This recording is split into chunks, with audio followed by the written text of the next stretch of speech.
একজন ব্যক্তির ঘরে হঠাৎ করে ইঁদুরের উপদ্রব বেড়ে যায়। ঘরে ইঁদুরের চেঁচামেচিতে রাতে তাদের ঘুমও হয় না ঠিকমতো।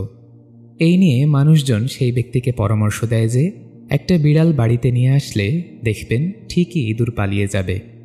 বুদ্ধিটা মন্দ নয়, কিন্তু এমন সুন্দর সমাধান পেয়ে সেই লোকটি বললেন, আমার আশঙ্কা হচ্ছে বিড়ালের শব্দ শুনে ইঁদুরগুলো যদি আমার প্রতিবেশীর ঘরে চলে যায়।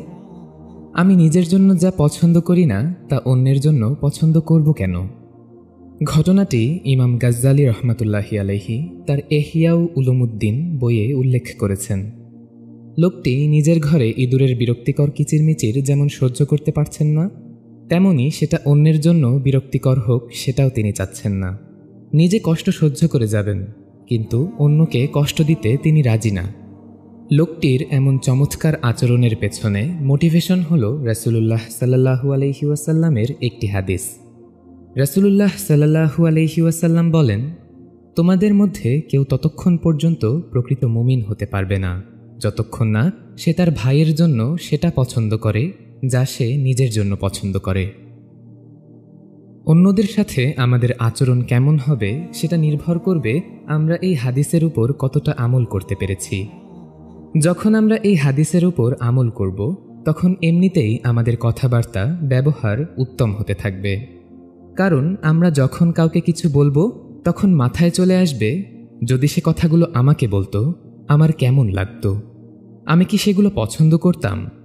একটা বাস্তব উদাহরণ দিলে সহজেই বোঝা যায়।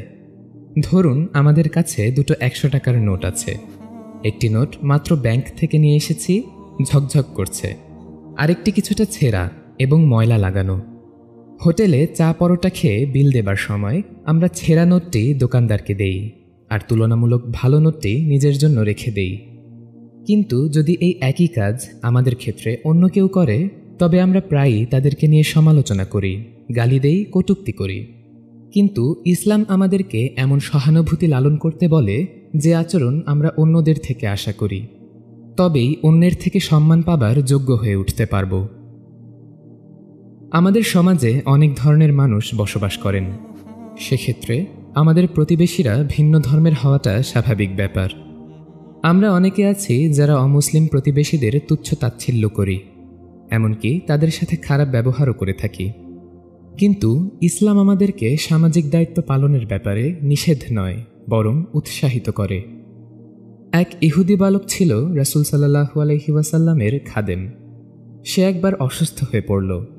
রাসূল সাল্লাল্লাহু আলাইহি ওয়াসাল্লাম সাহাবীদেরকে সাথে নিয়ে তাকে দেখতে গেলেন তার বাড়িতে। অসুস্থ ইহুদি বালকের মাথার পাশে বসলেন এবং তার মাথায় হাত রাখলেন। সে রাসূল সাল্লাল্লাহু আলাইহি ওয়াসাল্লামের খেদমত করত, যার ফলে তার প্রতি রাসূল সাল্লাল্লাহু আলাইহি ওয়াসাল্লামের এক ধরনের মমতা বোধ ছিল। তিনি বুঝতে পারলেন যে ছেলেটি মৃত্যুশয্যায়, বেশিক্ষণ হয়তো বাঁচবে না। রাসূলুল্লাহ সাল্লাল্লাহু আলাইহি ওয়াসাল্লাম তাকে বললেন, তুমি ইসলাম গ্রহণ করো। ইহুদি বালকের সাথে ছিলেন তার পিতা। সে সারা জীবন ইহুদি ছিল। এখন মৃত্যুর আগে পিতার সামনে পিতৃধর্ম পরিবর্তন করবে কিভাবে? কিন্তু রাসূলুল্লাহ সাল্লাল্লাহু আলাইহি ওয়াসাল্লামের ব্যবহার সেই ইহুদি বালকের পিতার মন জয় করে নেয়। তখন ইহুদি ব্যক্তিটি তার ছেলেকে বলে উঠলেন, নবীজি সাল্লাল্লাহু আলাইহি ওয়াসাল্লামের কথা মেনে নাও।